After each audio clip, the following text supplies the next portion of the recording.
Imagine answering your phone late at night, and the voice on the other end already knows what you're wearing. Not only that, but the voice belongs to someone you think you've heard before. Someone close. Someone who won't leave you alone. This isn't the plot of a horror film.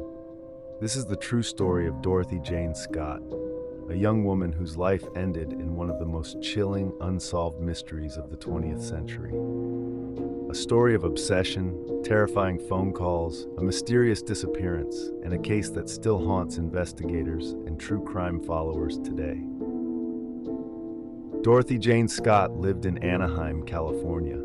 She was 32 years old, a single mother raising her young son with the help of her parents. Friends and family described Dorothy as quiet, kind-hearted, and deeply devoted to her son. She didn't drink, didn't smoke, and preferred a calm lifestyle. She was the type of person everyone trusted.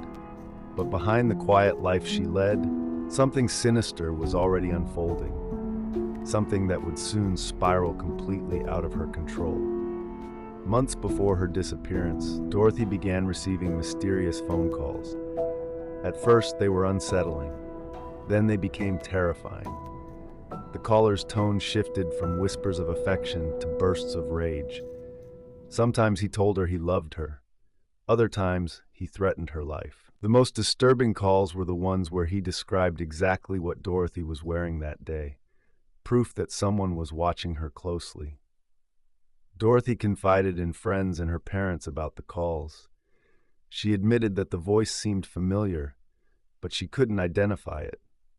She even considered buying a handgun for protection. But before she had the chance, the nightmare escalated. On May 28, 1980, Dorothy attended an employee meeting at her workplace in Anaheim.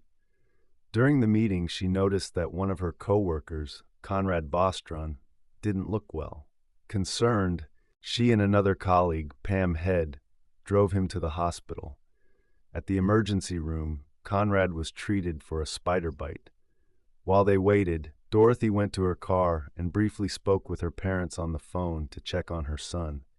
She then returned to the waiting room until Conrad was discharged.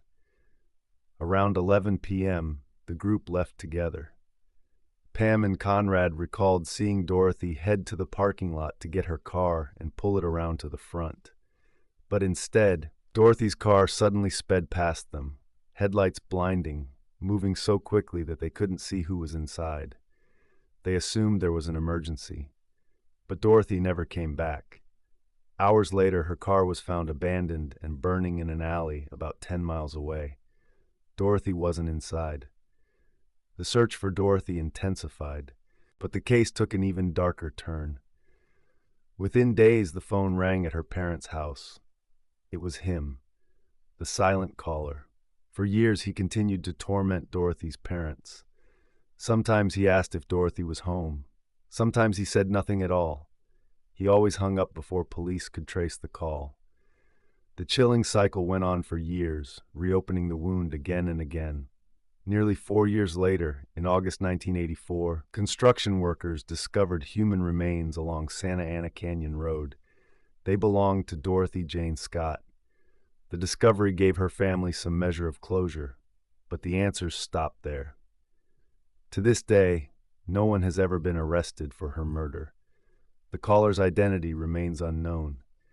Investigators have always believed Dorothy knew her stalker. The way he spoke to her suggested familiarity. But without concrete evidence, the case quickly grew cold. Some theorized the caller was an acquaintance or a coworker. Others suggested a former admirer whose obsession spiraled into violence. But despite decades of speculation, no one has ever been identified. The mystery of Dorothy's killer and the man behind those phone calls remains unsolved. Dorothy Jane Scott's story is more than just a chilling true crime case. It's a haunting reminder of how obsession can destroy lives, how fear can take root in the most ordinary places, and how some voices never truly go silent. The silent caller still echoes through true crime history as one of the most disturbing unsolved mysteries. So what do you think?